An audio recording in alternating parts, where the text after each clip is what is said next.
So it's now event season. If you're an event, exhibition, open day or summer fair, give the team at Fast Signs a call. They can help your event stand or stall, stand out and make a statement. From banners and flags to tablecloths and backdrops, the team at Fast Signs would love to have a chat with you and see how they can help. Just check out fastsigns.com/Leeds, and if you mention the Lot Pod, I'm fairly certain the guys, Andy and the team, will give you a really good deal. Hi everybody, welcome to the Lot Pod, the Leeds Rhinos Lot 17-8 podcast, kindly sponsored by Fast Signs. We're back down at the amazing AMT Headingley for another very special Lot Pod special.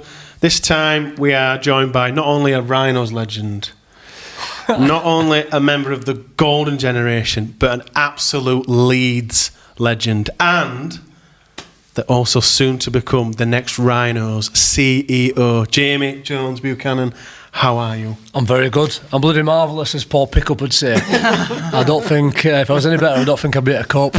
No, I'm good. I'm really good. I'm at Leeds Rhinos. You know, you've just mentioned it there. I love Leeds. I love this club.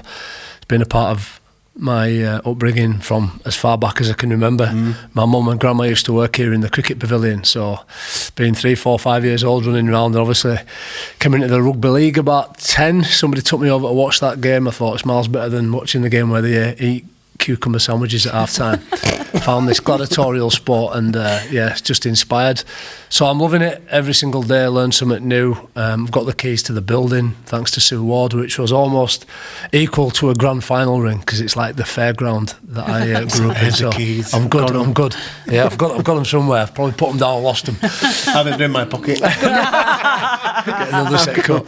I've got them now. Thanks for coming on for us. Pleasure. Thanks for inviting me. The legendary Lot Pod. Yeah, I'm in the tunnel. We're in the amazing tunnel, which is etched in history. And we just kind of said on the pod before the pod, which is the better pod, you're the first person that's come to us understanding why we're called the Lot Pod, why we're called Lot 17, because as Kirsty, as you just said, people used to come saying, why are you called the Lot Pod? Yeah. What's the link to Leeds Rhinos? Like, just learn your history a bit, but you're the first person that's ever had the knowledge. Yeah. It's my first time down here as well, so it's exciting. I was saying there's, my granddad's favourite player up on the wall up there, so it's really nice to see a bit behind the scenes that I've never seen before. So. For no one's that's not been down here, Jamie, could you briefly just tell us what's going on here, what's around us in this amazing... Well, where the camera is right now, to the left is the main changing rooms where the Leeds Rhinos first team get changed, obviously, and this is the walkway out to the tunnel. If you watch behind the game, you've probably seen it a fair few bit, but these upstands here are what Gary Hetherington and Phil Daly put together when the North Stand was rebuilt, and it basically represents 10 players of each position, which accumulates into 130 players representing 130 years of history and heritage. Some of those players I played with, some I grew up supporting and watching, and some I've been fortunate to hear stories. But the reason why I thought it was special to come down here, Lot Pod, Lot 17A, well, on the way in there through the entry to the tunnel, all the history around Charles Tetley and when this club got bought in the 1880s, and that's correct. Part of Rugby League in 1890s. It's all depicted on that wall, and I'm really fortunate to bring people down here and tell them about our wonderful history. Yeah, we're really lucky to be here.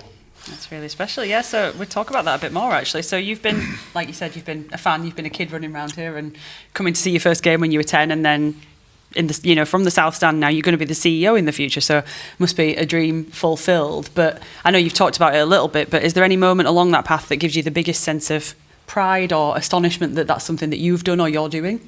I love your language there when you say a dream fulfilled, because that's exactly what I say. And I think, if you was to record Gary Hetherington's vocabulary over the last 30 years, the word that I'd stand out the most would be opportunity. That's what he's been passionate about, that and telling stories, and I was given an opportunity here to fulfil my bird dreams, and it's been amazing.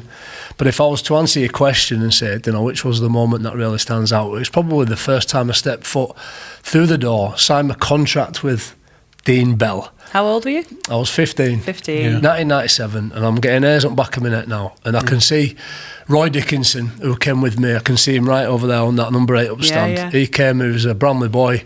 He was a Baron of Bramley, recently just emigrated to Australia. I was going to be doing.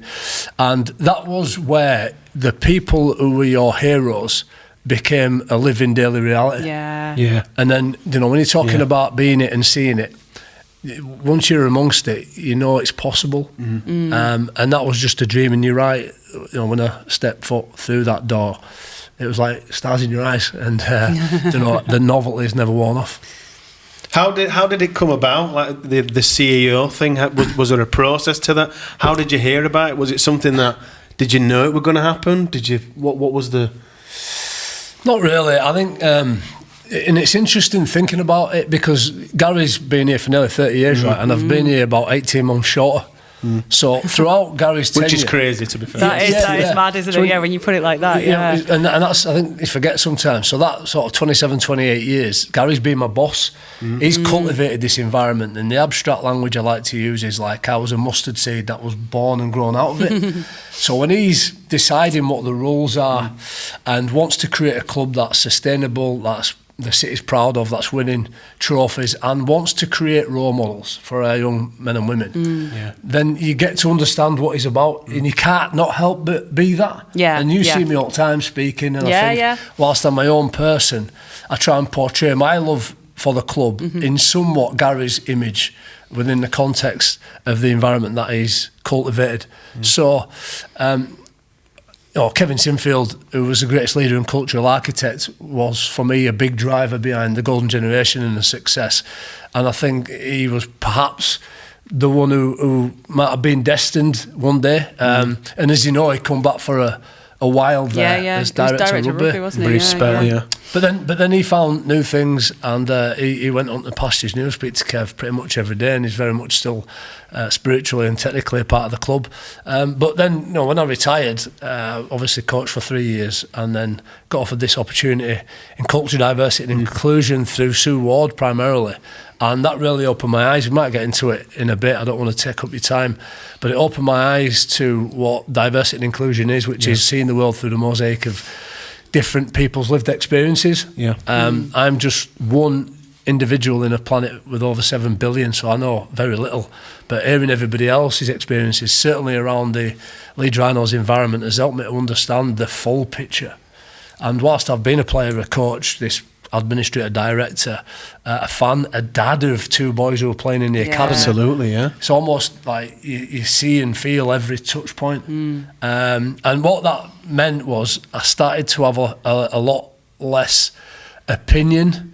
I started making a lot less statements about what I thought were subjective facts, and started being curious and asking questions, because I want to hear what other people think. So just very quickly, if you don't mind, you've gone through these transitions and you're about to do another one. Which one has been the most difficult or the most challenging? All of them.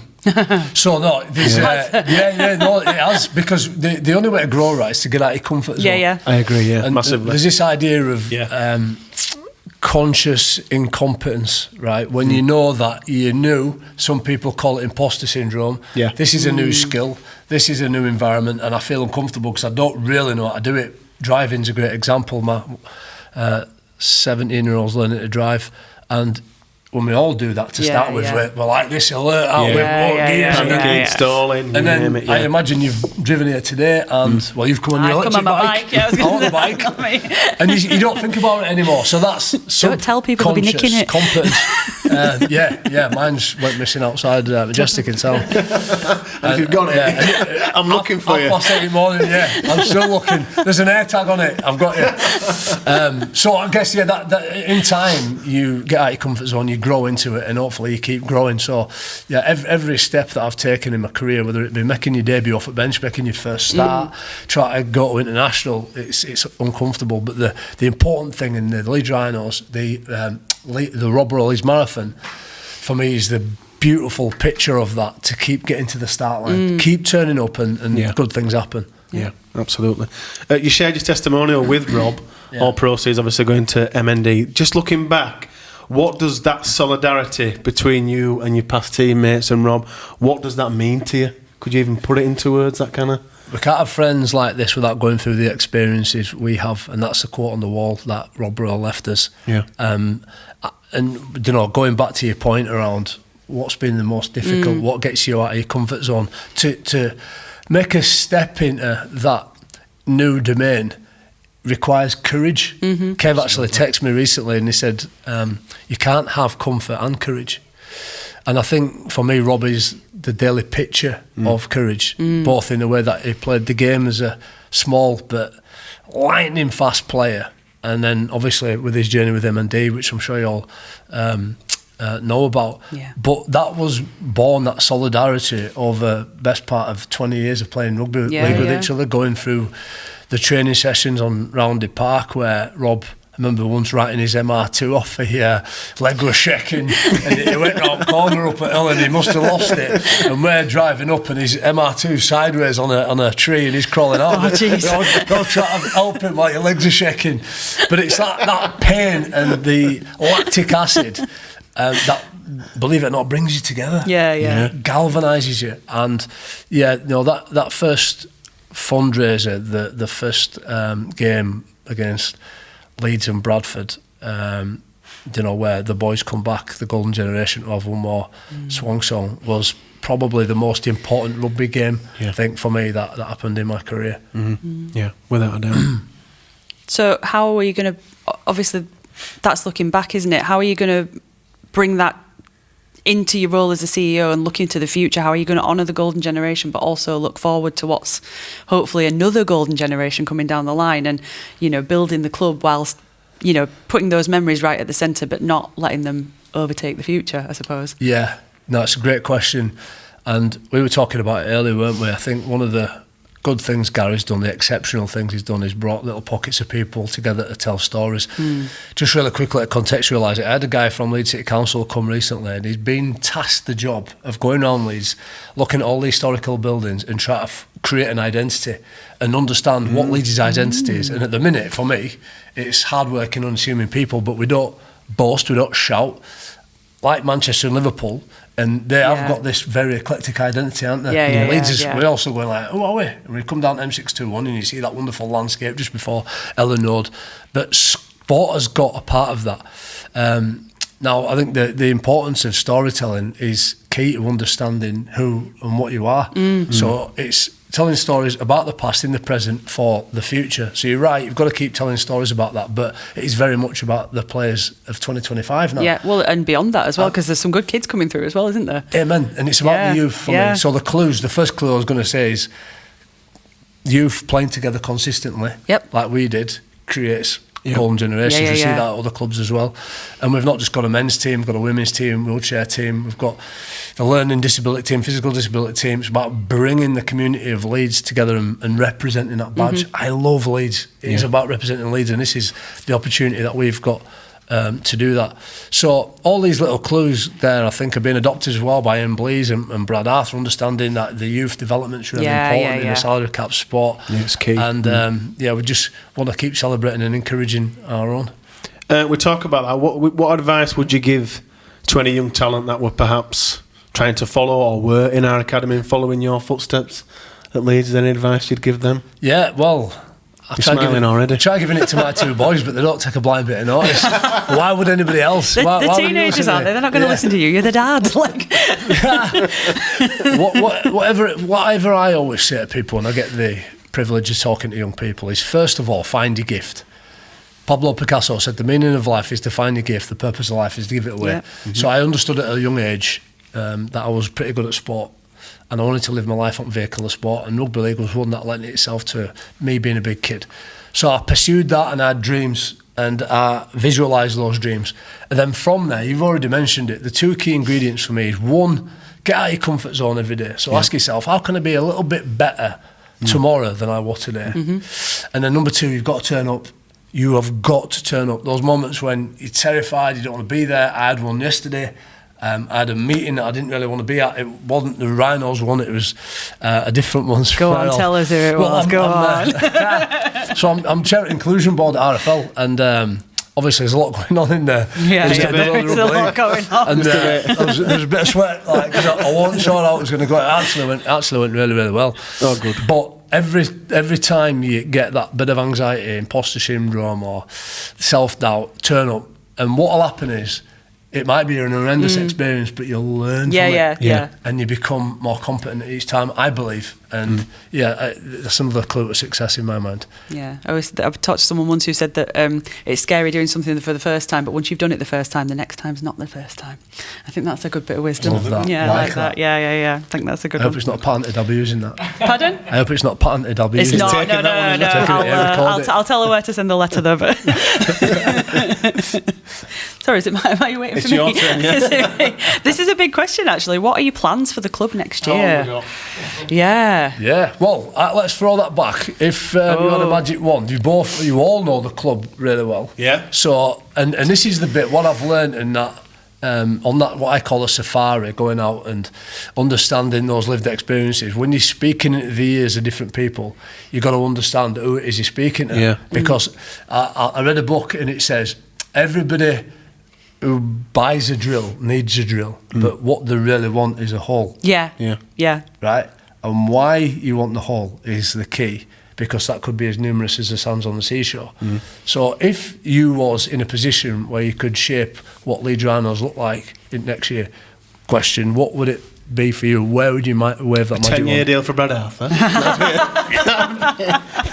I was just going to say, the club's taken our cop-out answer away from us there, hasn't it? Because they've signed him up for next year now. If this had been a couple of weeks ago, we would have been like, sign Brad Arthur, but you've done it. So. He cannot leave, that kind of thing. I like the whole team Rhinos. I know yourself and Rob Oates are massive on pushing this when you're speaking, and I'd like more of particularly the wheelchair side. Like we spoke to you in Clibbons loads, haven't we? Producer Chris behind the camera.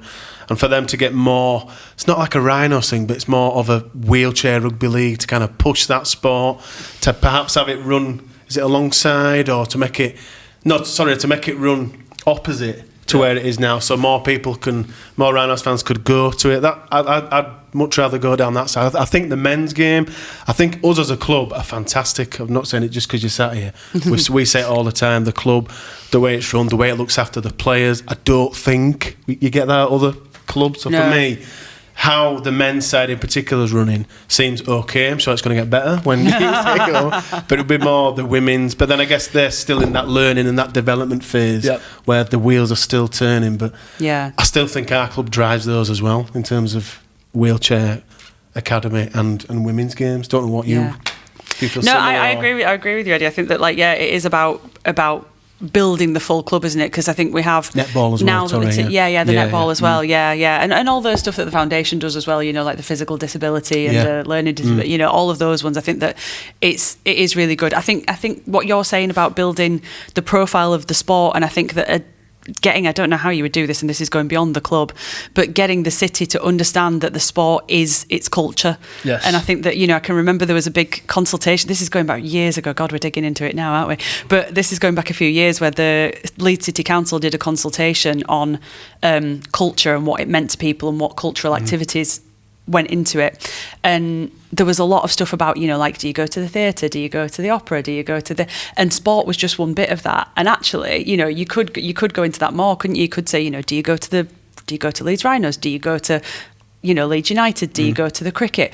And I think that we underestimate how important the sport is. But if you go anywhere, and you know me, I go all over the world. But when I go anywhere, then the reason that people have heard of Leeds 9 times out of 10 is either the football or it's the cricket. And I think that that's a real strength. And I think that putting the rugby in the midst of that and understanding that as a strength of the city itself, I think that would be, getting more involved with Leeds as a city and Leeds as a club, bring them more together, I think would be good. So I don't know how you do that. Well, there you Over go. to you. There's the manifesto. Well, the fella behind me there, Kev, he'd say there's not a lot you can't achieve or overcome if you're committed to doing it together. So we talk every time we have our gold members events. The fans are the lifeblood of the club. I was a fan of gold. I was there when I was 9 years old. And we've got an exceptional set of managers and leaders at Leeds Rhinos who've got over 20 years experience of being the best in the business. Without a doubt. So it's understanding what do we want as a club, where do we want to go, who do we want to be, what do we want to do? And then for me, the only thing is to get everybody on the same page. And I guess I see myself, because I find myself quite ubiquitously in a lot of different spaces, I hear a lot and I love listening. And then you find yourself telling a lot of stories. And if you imagine the different people who've got the different roles to play in the different departments are all like organs within the body, right? And I'm just like the blood that pumps through it. Each has a part to play. Exactly. Just as vital as the culture. other. But if each part, and this is a symptomatic problem with rugby league for me, is that it's not got a messianic figure in the middle. Like Kev was in pulling things together, and they're pulling in different directions. So whether you've got 14 teams or 10 teams, 12 teams, 20 teams, it's not as important as every team going, let's make it work. Yeah. Let's make it work. And I think you're right there. 10 on quarter, right, or 8 or 7. I've got my opinion, but you've just got to make it work. There was a point I got to with the team that I played in where it didn't matter whether you picked game plan A, B, C or D. If you picked A, you might win by 10 points. If you picked D, you might win by 40. But if you were all in it together, you was going to win. Right? Yeah. So that's what I think rugby league needs. So to answer your question, it's about understanding who and what we are as a club, what it means in 2025. The women's game, mentioning the wheelchair game, make sure we're developing that and giving more opportunities. Brad Arthur, at least for another year, how good's he been? Ian Blease is doing an amazing job. Some of the storytelling that Rob Oates is doing, and obviously got Ram Film supporting that. Rob Oates, as you know, smashes it upstairs with hospitality. We've just seen Sue Ward coming through here, getting the game ready for tomorrow. You know, everybody, Matt Adams in the marketing, all the fun that we have. They're amazing, and we just, if we're on the same page, we can't be beat. No, we can't. How is the handover with Gary Evington going? Is it something that's been ongoing since you were announced? Yeah, well, I mean, I don't know if you remember, do you remember Harry Jepson? Yes. Yeah. Oh, Harry. Oh, such a lovely fella. Oh, my God. Love Harry. I used to walk him to his car after the game sometimes. Did you tell his stories? Yeah, of course. Stories. Yeah, he's a lovely guy. He was a lovely guy, wasn't he? Well, it's a bit like that with Gary. Like, he just, like, I sit down with him and I could listen to him for hours, and he tells me stories of his journey. And I've been there to observe it over the years. So there's some technical things, of course, that he's sort of passing on. But like I mentioned before, mate, I've been sat next to Gary in rooms forever. And he's been a mentor. Pretty much lifelong, He's been a role model. He's been a leader. And the things that he told you on this Lot Pod podcast was creating a club that the city can be proud of, that was sustainable. He's created the foundation 20 years this year, changing lives through the power of sport. I'm a living, breathing example of that. And creating great role models in all our teams. So it's about continuing that. Yeah. Excellent. Yeah. So, I mean, just building on that as well, how will you be working with Ian Blease and Brad Arthur? Understanding what they need and want. I mean, when you plant a plant and it's going as well as it is right now, you're not going to dig that up. I imagine when Cadbury's chocolate was founded in 1800s, you know, people never went in and says, let's change the taste of chocolate. Let's just have a bit of peppermint recipe there, right? Bit of chilli. Bit of chilli, yeah. Mate, it's thriving, and I'm absolutely buzzing. Some days it's like Ferris Bueller's Day Off. I open curtains, and I've got a few jobs to do, but when you get back in bed, at whatever time, you're like, wow, that was unreal. Yeah. And that's because we love it, isn't it? And it's not a chore, it's not work. But listen, I'm delighted Brad's staying. I would have loved to have played under him. You know, he's one of those hardcore, stoic, candid coaches that I used to thrive on. Brian McDermott was a little bit like that as well. Ian Blease has worked his magic, and he's doing a great job. I love Chev Walker and the youth. So important. What about Presley Cassell, quite recently? Absolutely outstanding. Amazing. Fills my heart with joy, and just more of that, mate, and whatever I can do to support them. And certainly I think for me, I remember chatting to Matt Diskin. He talked about when Gary went round to his house. You know, big Gary. You know, the guy who was in charge at the time went and wanted to be a part of his journey, and being a part of the community as well. I think is really important to me. Will you have any involvement in the playing group, I suppose, or will you be? Because obviously that's Ian Blease's job, isn't it? Really, as director of rugby, and I know that's where Gary stepped back from. So will you be more hands-on, or will you be less? So it's really funny. If I was to create a Venn diagram, you'd have the club management, right? So that's running the building, the business, the corporate commercial. Then you've got the team, and that's probably the place in the last 2 years I've spent the least time around. there's a bit of emotion in there for me that I've dealt with, and also it's the bit that I worry the least about because it's the simplest one for me. Yeah, I agree, It's been the yeah. hardest, and by that I mean again the metaphor of a marathon. Marathons are simple. You just put one foot in front of the other for most people, but they're not easy. It's hard. Yeah. Tough going through that. Yeah. And then you've got the foundation, which is obviously where my heart is. But to answer your question, I want to spend more time around that. Certainly, again, supporting the youth and understanding how the wider club can be of service, because ultimately that's what our fans come to see. Yeah. Okay. Super League, it is expanding next year. You kind of briefly touched on it earlier. Did you have any involvement with that expansion as incoming CEO, or did the club have any kind of involvement? Did they get any say? How they're feeling around that? Yeah, it happened here, mate. We host a lot here, don't we? Yeah. Well, Because it's the I best can one. understand. the boss, Gary Hetherington, the de facto ruler of Rugby League. Do you know what? You'll get him in trouble. I'm a board observer at RFL, so I've witnessed a lot of it. I've influenced nothing. When they had the vote, I was in the room as sort of Gary's second. He was the guy that did the votes, and Gary can do whatever he wants. We'll follow him and love him and respect what he's decided there. And again, my point around the actual outcome to me isn't as important as us making it work now. It is what it is. That's still right, a panel that's got to decide, by the way, whether that's going to happen. I think they've just released some details on how it's going to happen and when it's going to happen, haven't they, today? Right. I think there's been something, I read something today about it, saying how it's going to be all decided, so we'll shall see. see. Do you know what's going to happen? Not to put you on the spot. Can you announce it now? I don't know anything. I don't think anybody knows anything. And it's brilliant. So I might, obviously working broadcast, right? So you might do Sky. Yeah, Sky. Then you'd be with the RFL. Then you'd be with Leeds Rhinos, and then you might be with Ramfans. Then you might go stand behind sticks at Cass with fans. Yeah. And you listen to everybody talking about what is going to happen with conviction. Yeah. And you're going, it's completely different to what I heard yesterday.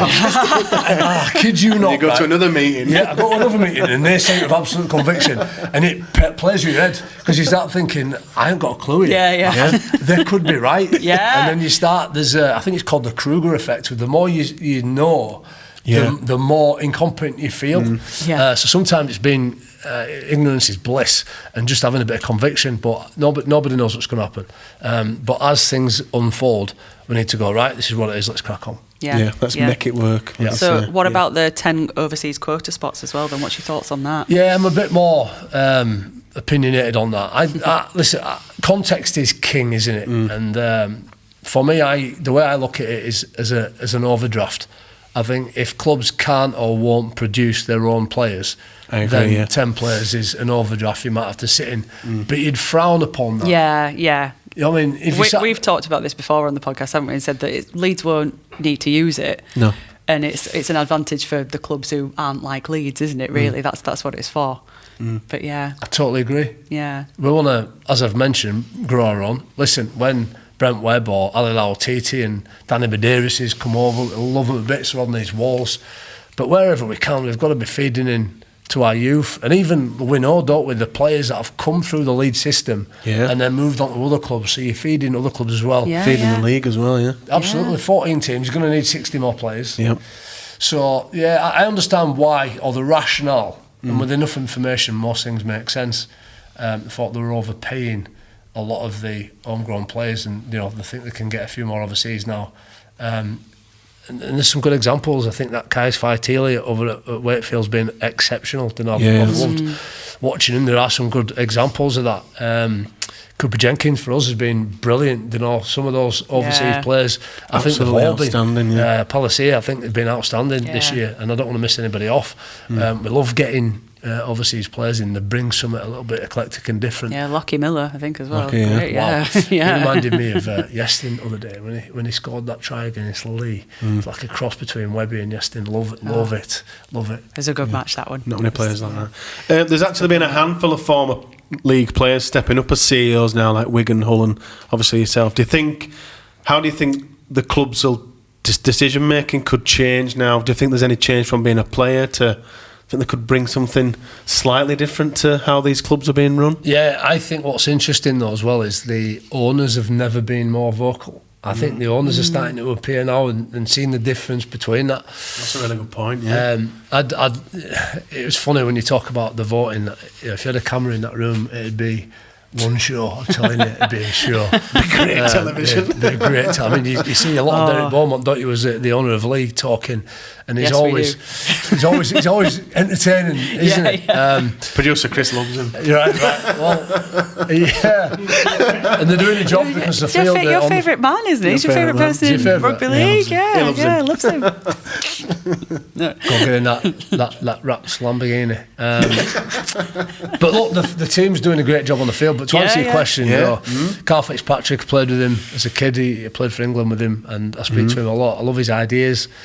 Really forward thinking, and I think they're quite selfless as well. I've got a lot of reverence for Chris Adlinsky at Wigan. Love a lot of what Wigan are doing. You know, Wigan's Wigan. And we talk about Leeds, Wigan is Wigan. Yeah, they're a well-run club, aren't they? Yeah. And there's no excuse the reason why they're so successful. But Richie Myler as well, all he's recruited really well on and off the field. Richie doing some big stuff, and again, I don't know what future. I'm not a prophet, but time will tell. Very good. Are there any clubs that you think are doing it better than Leeds off the field? Talking of Wigan, no. Wigan do things well. They do, yeah, and I think there are a handful out there that are doing things we might really not like them as rivals, but you've got to hold your hands up and say Wigan are awesome, mate. They have been a classic club, again they led the way, didn't they, as well, back in the day, towards professionalism. So they're the reason really that Leeds is a professional club, is because Wigan was. So I think they've had their influence, haven't they? Billy Boston, first knighthood. Far too late, but yes. A brilliant Should have been years ago. Of what Wigan have done well historically, to touch on your point. Mike Danson, owner, Wigan. Chris Brooks, chairman, Wigan. Sean Wayne, Wigan. Mike Pete, Wigan. Mike Pete. Dennis Betts, coach of the women's team. Wigan. Sean Loughlin, assistant coach, Wigan. Tom Holloway, a little bit of a grey area, but if you're going to adopt a club, probably been there long enough now. Yeah, call him an adopted Wiganer. So I mean, proof in pudding, and what that means is, so what does that actually mean? Well, when you're like Mike Pete, you've come right through it. You don't have to spend time learning it while you're there. It's just hitting the floor running, and then when you're having a conversation with the people that may succeed him in however many years, he's already been there. So there's a lot of clues in stability and continuity, whilst it isn't always glamorous on transfer window day like it is maybe in football. It's, for me, where stable and successful clubs come from. Yeah, precisely. If you could build a Super League club anywhere in the UK and just drop one there and go, right, that's a good place for expansion, the money's there, where would you choose? Can't say Bramley. I knew it. I was waiting. I was like, I was like, he's going to say Bramley. I know. Bring Bramley back. I can't speak. First international, by the way, was played at Bramley. Really? Yeah. 1907. And all goals played here. Stamford Bridge and Cheltenham. Interesting. Let me come on. Play the game. Let me ask you. I've got two that stick to mind that aren't Bramley. Two cities, and if it works, you share with me. Educate me. I think we'd need a Midlands club. Kind of in between. I think we have to break away from the north. I think a Midlands club, I think that'd kind of pull around that area. We've got London, we've got France, we've got the north, obviously. So for me, it would be a successful Midland side. Which city or town? Probably Nottingham. Yeah. Somewhere not a million miles away from the heartbeat, from that strip in the north, but just somewhere kind of. Do you know where I think? In the Midlands. This is not my answer, by the way. I'm just saying about the Midlands. I think Loughborough, because of the university, big sporting university, isn't it? Good idea. There's a lot of kids coming through there. You're on a similar. I was thinking Nottingham, because that is an absolute sports mad city. Yeah. Ice hockey, football, cricket, you name it. I feel they're quite similar to Leeds in that aspect. We've got quite a lot of teams here. And I think if you just dropped a rugby league side there, I think the people in Nottingham would be like, I fancy a bit of that. Like that. Strategy as well. Strategy, Loughborough. Warwick, if I was going to go Midlands, Warwick Castle's my favourite place outside Leeds. Not if it's big enough. Probably Newcastle or London. Oh, I was going to say Newcastle. That was going to be my answer. But it would make sense with the Magic kind of link as well, wouldn't it? Yeah. And again, university sports, they're a city that loves the sport. Yeah. Yeah. Yeah. I think Newcastle will be good. Yeah, Newcastle will be awesome. People love it. St James Park. Yeah. Also, I went to uni in the northeast, so any excuse to go back, to be honest. Well, Leeds Beckett's beat Northumberland this year, by the way, for the first time in about 7 years. He's sitting down there, brought it back to Leeds. Going Matt Butchell. Okay, so we'll bring it back to Leeds then in that case. So who do you think this year is the unsung hero of the Leeds club? Is there someone who perhaps we wouldn't know behind the scenes on the give someone a operational shout-out. side that you want to give a big shout out to for their work? There's a lot of people, mate, Let's that do it. go above and beyond. My first thoughts were, and this is driven by emotion. I think I've mentioned him already. Chef Walker does an amazing job. Yeah. I think he's done a lot of work as well over the last few years and managed some tricky things, and he's part of the youth now, which I think is one of the, if not the most important place, certainly in the playing department. Yeah. There's a guy called Joe Nisbet as well, who I love to bits. He does a lot of the filming for Ram Films. He's a genius, a lot of the magic, and he goes very much under the radar. He's exceptional. Darren Higgins, Matt Butchell, I think have done a lot with the youth system. And then I've just really like Jamie Langley, how he's come in as well, and Grixie, just being that real bit of stability. And again, I haven't had a lot of touch points on there, but whenever you go into a room, you get a feeling, don't you? It just oozes down there. I really like what's going on. But then, right in the management group, Sian Jones, phenomenal. Spend a lot of time walking the streets with Sian, asking questions. Yeah. She's the doer of the doing. Phil's doing a great job. And I've mentioned Lucy Everington. I could go around all day. They're a hard-working bunch, and that's what I think makes the difference at the Rhinos. Yeah, absolutely. Sorry, one more. Lois Forsell. Lois Forsell is a genius, man. She is. I could sometimes cry. She's that good. She's just worked so hard for so long, and never, ever moans. No, and she had to have her own transition, didn't she? Because she had to stop playing, didn't she? She had to retire sooner than she would have done. Yeah, she did. She had a really bad injury, didn't she? Really she bad got a bad injury. one. Yeah. So and then to take over as one of the only female coaches of the female game.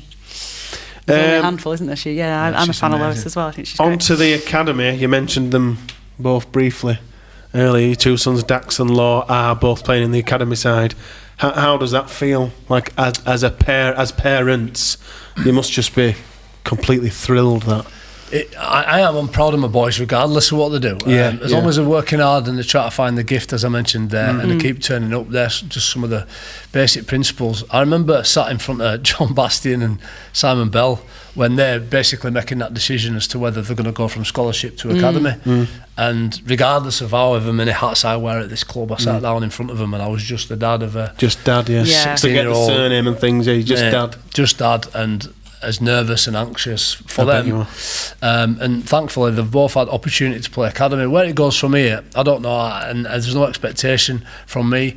You might not believe this, but I haven't had an awful lot of influence on their playing, and the reason, the theory behind that, the philosophy behind it, is that I didn't have anybody in my family that had been a part of rugby. I guess and not. it didn't hinder me, and what I didn't want to be is this thing on their shoulder saying you could and should be doing this, do it that way, do it this way. They needed to find their own path, make their own mistakes, and of course if they asked me, Dad, I need this, I'll be there to support them, but I've always waited for them to ask.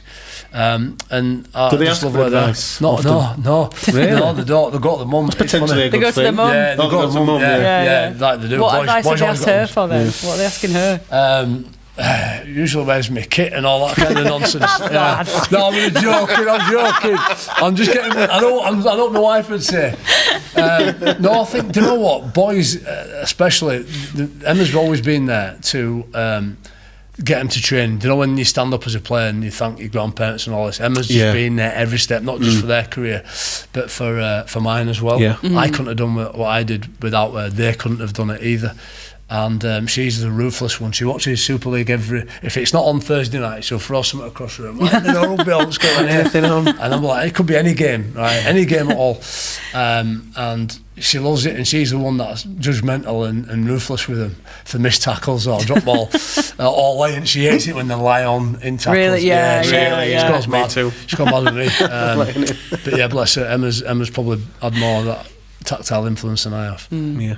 We've got quite a few as well. We've got a Diskin, a Sinfield. Yeah, there's some familiar names knocking about now. Second golden generation. Lee Smith's lad comes Yeah, through. Smith coming through.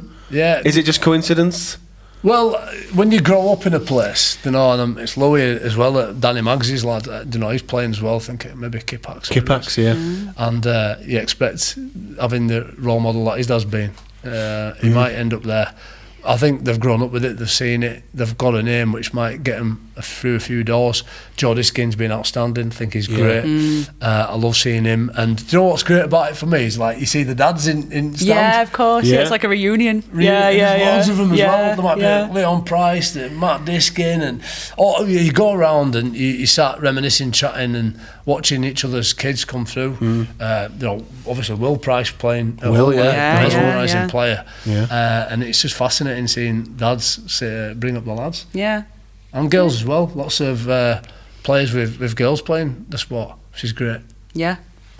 So are there any other academy players that you think that we should be keeping an eye out for? Obviously we talked about Cassell, haven't we? You mentioned Presley earlier. Yeah, all of them. He's because, on fire. you know, I think 13 of the Yorkshire Academy side were Leeds guys. It's an astonishing achievement, that, isn't it? Yeah, absolutely. I'm not going to jinx any of them guys, but any one of them, like, got the potential, opportunity, just hard work. And again, I can't credit enough the environment that's being created for them to do that, and it's key. You know, I remember playing out here in about 1999, and we were short of players, and there was Danny Ward, there's Kevin Sinfield, there's Danny Maguire, there's Chev, all these names that then you'd have gone, that's a young kid, he's 16, 17, 18, we look short here. But when you know the names, then wow. Well, you know, if you don't know some of the names that are there now, but they're going to be present pretty soon. So, just keep your eye out. And then on to your teammates. Which teammate was the worst person to sit next to on a bus on an away trip? He's still playing now. Ryan He's still Ryan Hall, really? I remember going grand final, Midlands Hotel. We got a grand final, right? We're all like, it's like. You said Ryan Hall really quickly, but we're all like looking at the game plan and that. Do you know what you're doing? Yeah, carry it first tackle. Yeah, do. And all is like on his phone watching people play pianos in like supermarkets. like I don't know, because there's these like YouTube videos. He plays piano though, doesn't he? He plays piano himself. Do you know when they've got him in like supermarkets?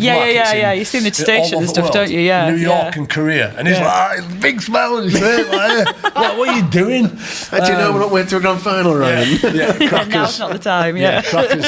So he was interesting, and Adam Cuthbertson. You'd be tired, right? And I used to sometimes a bit of eye rolling, and he'd eat a sandwich, and he'd always be videoing you on slide, and he'd catch it in a stupid face and send it everywhere. But Cuthball, he was a nightmare as well. Good lad, good player. Who took the longest in front of the mirror? Who were the most vain? Oh dear me. There weren't many of that in my. I mean, no, Danny said that. Danny Max. There's not a lot of vanity there, is there? Good, not to do. Saves a lot of money in haircuts and gel. If there was two that were pretty cool, you might not think so, by the way, but they thought they were. Do you remember Wayne McDonald? Yeah. Oh yeah. So Wayne always had guy, big greasy, he did. Present, wasn't he? Yeah. Presence, man. 6'7". And he used to wear like pink t-shirts and stuff like. Really? Cool back in the day. And not wrong with pink t-shirt. And Chris Feather, do you remember Chris Feather? He was pretty cool. Like he was a geezer and he used to attract a lot of attention, and he's a good lad. So yeah, those are boys that were pretty cool out in the street. Who was the worst dressed? The first person again, it'd have to be Ryan Hall. Ryan Hall again. That's what Danny Max said, Ryan Hall. Hall is getting pelters. Do you know, like, I don't know, you go into a shop and you just pick things. You know, he still works for you, don't you? I know. He's your employee. I think he's grown out of it now, but when he was a kid, he used to just like come in as if he'd been dressed in dark and not matched. Like there was no continuity or colour coding. Like, what are you doing? And he's very intelligent, so he'd like look at himself at the mirror and analyse it and like try and compute what's wrong. Which is sorry mate, sorry Paul. No. Who was the most likely to throw a tantrum? Who was the angriest man? Who would be the angriest? I don't think he'd throw a tantrum, because somebody like Barry Mack or Franny Cummins who was like the big dad. Like, what are you doing? He'd just cup your ear all down. Yeah. Give up, you idiot. Yeah. Get out. Like, he didn't throw tantrums. But the sorest loser would probably be Magsy. He did say himself, didn't he? Yeah, he did say probably him, yeah. The most competitive man ever. Yeah, I mean, him have had yeah. fights on field, like, Yeah. when things aren't going our way and we've argued. I remember, I don't know which Wigan it was, Challenge Cup final, it might have been 2010 or 11. And I've got ball at left edge, I've thrown it around my back. All he's caught it. He's made a breakdown wing. I think he's beat that Matt King, was it? Oh, it can't have been. He's Warrington. But he's ended up being tackled into touch. And I see Magsy, he was on the other side of the field, and he started off like a speck this big, and he got bigger and bigger and bigger. He's like, John, giving it me in front of 70,000 people. And we once had a fight at OK as well. Tell a really quick story. Jamie Peacock was just monopolising on carries. He must have had about 20. Yeah. I'd had about 3. And I went, Magsy, you get me ball. He went, yeah, come here, I'll give it you next time I get it. He gets it done me half, gives it to Jamie Peacock again. Like, what are you doing? Stupid. So he said something, and we both grabbed each other, started wrestling, and that might have been Kev kicked the ball long, and me and him are just in backfield wrestling each other. The rest of the teams keep chasing. Okay, I was laughing their heads off. So yeah, Magsy is a competitor. Yeah, he did, to be fair, hold his hand up and say it probably would be him. The funniest teammate you've ever had? Probably Rob. Rob, Yeah. Little man syndrome, and all the jokes, practical jokes. I mean, well documented in the various books that have been there talking about the legend that he was, and his size obviously meant he manifested himself in different ways. Certainly in the changing rooms, and he was a genius, mate. He was a proper broad, politically incorrect genius. Oh, who was the tightest? I feel like I know the answer. We're just gonna put a bit of context on this, because we have had a few players say this one player. So we're really interesting. Does he look like you? Yeah. Yeah, that's it does. Is it Keith? It's Keith. Yeah, that's the one I thought you were going to say as well. Interesting. You've got to have a lot of money. There's a point. I'm sure he was on Dole and he was driving an Audi R8. So only the tightest man who's saved up and don't spend his money can do that. But Keith, he didn't. I don't ever remember him buying much. No. Tight Sheffield Yorkshireman. I reckon you're 6th player now. That's said.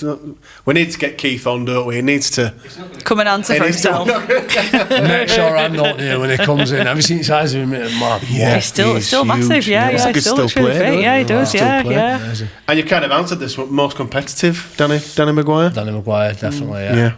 I mean, even when you're wherever you are, darts, snooker, pool, he's still playing cricket now, I believe. Yeah, we're telling us. Yeah. So he just wants to win, mate. Winning's key. Win. And Keith Senior, you mentioned him, like, I showed him one of the rings, we're on about rings at the Rob Borelli's marathon, and he said, my precious, like Smeagol. and it come back to me like that, where it just became greedy for rings and silverware. Yeah. And I've, all these accolades you can list, we lost as many in final. Do you know what I mean? Yeah, so the amount of opportunities we had, and players were just greedy for success. For more, And I love it. I love winning. Winning's king.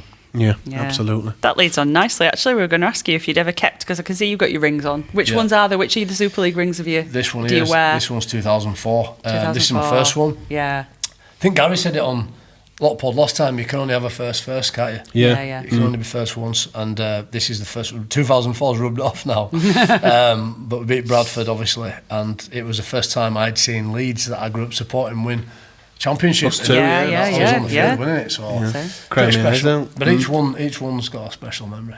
Have you ever kept a bit of kit? I started keeping them all, and then it just run out of space. Run out of space, all it loft and that. So I went up and I kept all the winners' ones. Right. Okay. And the sort of runners up I gave away, and I've got some nice embroidery. You know, if you're playing the final, it all gets badged up. Yeah. Gave them away to certain charities, and then. But I'm down to the bits that we've won now, which is nice. Still not displayed it. Still in suitcases like yours at home. The legendary Lot Pod suitcase. Did you ever have any pre-match superstitions or rituals? You're quite a superstitious person? No, I'm a I'm a faithful person. I'm a man of faith, born again Christian. Ali Lauti took me to church in 2004, and that is the cornerstone, the centrepiece, my foundation. But no, I'm not ritualistic in that sense. And the reason I used to be like, you thinking if I do this and I get a win, it means it works. But the problem is when that becomes outside your control, right? You've got to wear a different pair of boots. Then you give yourself a permission slip to lose. So my mentality became a little bit, I learned it from CrossFit actually, CrossFit or IROX as I call it now, athletes, that was based on the fire service. When that bell goes off, you can't start going through rituals. I'm going to put my left boot on first and I'm That's true, put a bit of spray on there. You just got to get down the pole and get after and do it. So I got rid of rituals. It doesn't matter where. That's a really good point. I love chaos, mate. Let's love have that. chaos. Yeah, prefer chaos. Okay, did you ever, because obviously you've been a one club man and you still are, aren't you, really? You know, you're still here. Always, Still here, one club. But did you ever have offers to go, were you ever tempted, or did you ever get an offer from a Super League club or from an NRL Not club? NRL, not good enough. Early on, St Helens, when Basil St was Helens? it was like when Tim Yonkers and Stankovic and Edmondson and those guys were there. I remember them, yeah. And it was a bit grey here, weren't playing regular.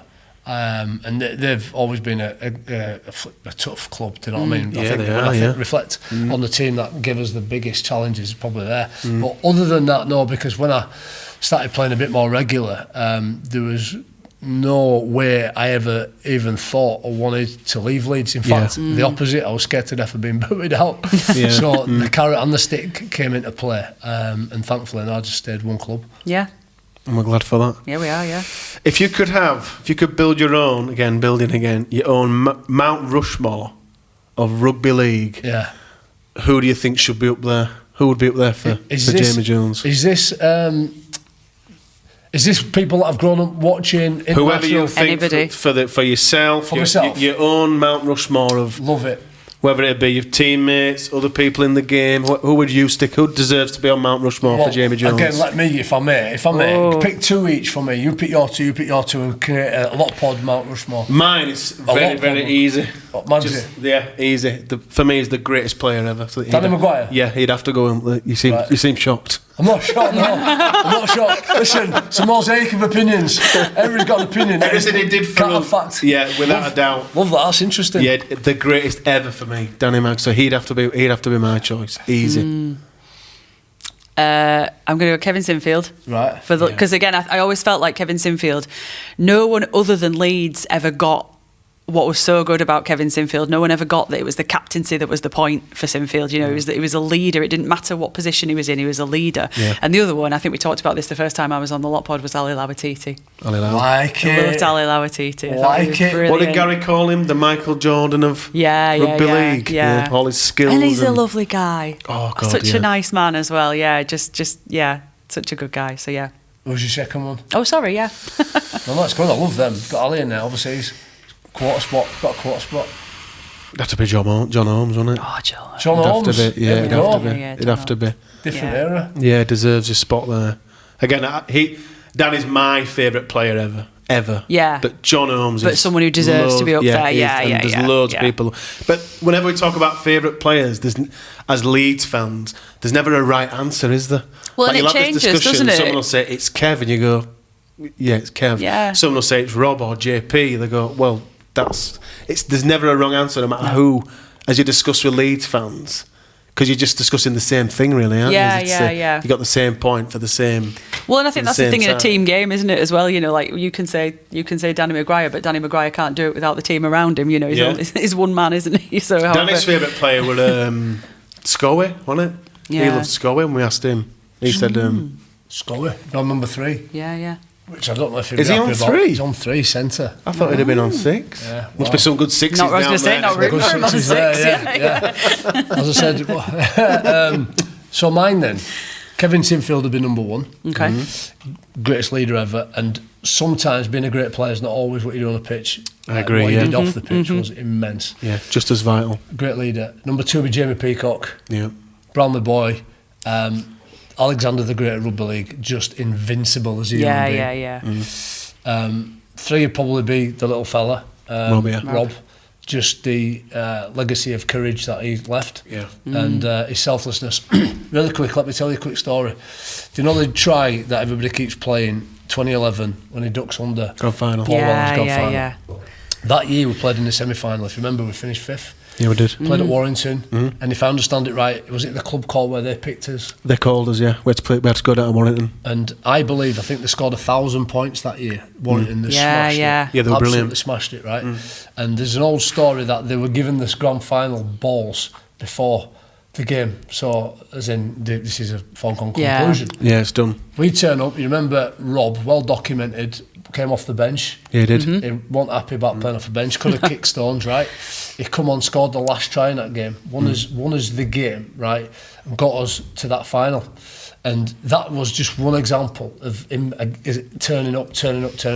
Courageous human being, and did it in the right fashion. So he'd be number 3, and then the last one would be probably Magsy.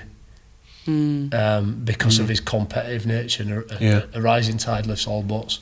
So, and look, you're right. I look round this walls: Ellery, Scowie, unbelievable. John Holmes, Lewis Jones, Sid Hines, loved him. I love listening to his story. Yeah. Love Roy's stories, but ultimately they're the people that probably had the most influence on me. Yeah, without a doubt. Ashes. Yeah. Looking So ahead to Ashes the series Ashes coming in up. Australia. Yeah. It's coming up, isn't it? Are you going to the matches? Presume you are. Yeah. Yeah, no, I can't wait. I didn't get a ticket though, by the way. I've had one of my mates has invited me to his box. Didn't even get a ticket. Mate, sold it out. Is the first match on me when you can sell them. Is the first match before you officially take over? In which case, Gary's got it. You got Gary's ticket. It's addressed to the CEO, and unfortunately, you're not the CEO at that point yet. Oh no! We're going. Big game though. I mean, the final test as well. It could be amazing, couldn't it? And it depends where it goes. Headingley, yeah. So, how important do you think it is to have that international? Well, I think it's important, and they're voting with their feet, aren't they? Because ultimately, you've got the NRL, and it's sold out in minutes. Yeah. The first match, and Everton's sold out now as well, isn't it? Has it? Yeah. That's big. Yeah. It's a big stadium. I think there's only 50,000 all packed in. Yeah. And at a different place as well, not in the heartland really, is it, Everton? It's not, No, just not in a just rugby league outside. town, so it's good, isn't it? Yeah, I think there's only Wembley where you can get tickets now. If you want to go. If you want to get down, you have to buy a ticket though. Yeah, beat Everton 1-0 as well last night. Beat Everton. How do you think England will get on against the Aussies? I don't know. What I would say though is I don't think you're going to compete with Aussies with 5 drives and a kick. Just being sensible. Right, so I like Mikey Lewis. He's eclectic. He's different. He's different every time he gets the ball. Every play is played in front of him. He's not got the plan. He's just reacting to what gets presented. I like what Jake Connor's done this year. He's going to create chaos in there. George Williams is good. He can throw a bit. I just don't think we can get et up too much with. Well, we need a really structured halfback and then an halfback that's going to bring a bit of something different. Just throw at it, just go at it, and just play like Scowie used to do back in the day. Create that chaos that you love, and just create a little bit of intuition that you played on park. Yeah, play off the cuff a bit. How do you think England will do in the series? Think they've. Yeah, in terms of winning, we were kind of talking to Danny Maggs, as we mentioned a few times, and Danny said if England win a game, so it finishes 2-1, that would be seen as I agree. Something of a success, really. I agree, and I think for us, it's that lack of representative competition. I'd love to have seen Yorkshire, Lancashire. The games against the French, obviously, are not competitive enough. No. Going over to Australia and the South Sea Islands is a bit far, obviously costs, and it's in the middle of the season, so we need that competitive rugby that players can go play outside of the club colours, I think. Get to know each other and be entertaining. I don't know, I think you're right, if they win one game it'd be good, but it's going to be tough, mate. They're good. Oh God, yeah. They're just their depth in their squad, in each position. Yeah. Even if they had 2 injuries at centre, they've still got 2 more to come in who are just as good as those who were injured. I think it'll be tough, but I do agree with Mags. I think if we get 1 win to me, that is seen as Well, you'd want it to be. massive You'd want to be success. coming into Headingley, wouldn't you? Square. That's what everybody if that wants. were to be Really, the case, that's this what would be everyone. the perfect that's ground the fairy tale, isn't it? to Then play people, a decider, wouldn't it? It is, Yeah, you know, here, Oh, I know. I'm really happy. I'm really happy it's at Headingley. I'm looking forward to that one. Should be good. Yeah, it should be super. Yeah. And yeah, so obviously there are a few England players playing out there in the NRL, and we've got Morgan Gannon going over there to play next year. Yeah. What do you think about that? Do you think that more players should go over there, and do you think that's an advantage for England, or do you think that we've got to develop more depth over here, like we've been talking about? I'm chuffed to bits, first of all, for Morgan. Yeah. Why wouldn't you? You know, that age opportunity like that at the Warriors. I'm gutted as well, though, by the way. Yeah. Yeah, I think we all are, aren't we? But we do wish him well, don't Yeah. we? Wish him well, yeah. I mean, he come through the system. There was him and another player called Levi Edwards, and he could have tossed a coin. Right. They were both really talented. Obviously, he comes from a great pedigree, does Morgan, and he's taken it with both hands. He's had his adversities, overcome that as well. Yeah, I think he's world class. The dream was that he stays for a while and becomes a staple pillar, Yeah. a nucleus around which things revolve. But he's doing that, and again, we wish him all the best. But it opens your eyes to the players who are coming through and going, how do we get them into a frenzy? Yeah. I use that word frenzy where they just want to be greedy about winning trophies for Leeds, and I think that in itself will be a thing. Once they get the taste of the win, once you have a taste of the blood, you keep wanting to go It's like you back. mentioned about the rings, innit? Once you got one, Mate, you were all like blood to a shark. You just want more. you're all hungry for more. hungry I for want more. another. I want another. Getting addicted to winning. Yeah, and then you start to build this rapport with mates where you love your mates. Do you know what I mean? You're like, you almost build this synchronicity, and it doesn't matter how separated you are. When Joel Moon got out of taxi, when he come back from Australia for our Hall of Fame, Oh yeah. mate, it was like he just walked out of changing rooms again. And I'm like, it were awesome. I'm getting hairs up back in my neck again now. So, but yeah, you know, we've got to keep our young people and, you know, encourage them to want to play for Blue and Amber. Jamie, thank you so much for coming on with us. Awesome. Thank you to Chris for producing. Thank you to Kirsty. Thank you to AMT Headingley for popping down. And please do subscribe to the channel and you'll be notified every time one of these specials gets uploaded. And we'll see you all later. Take care. Thank you.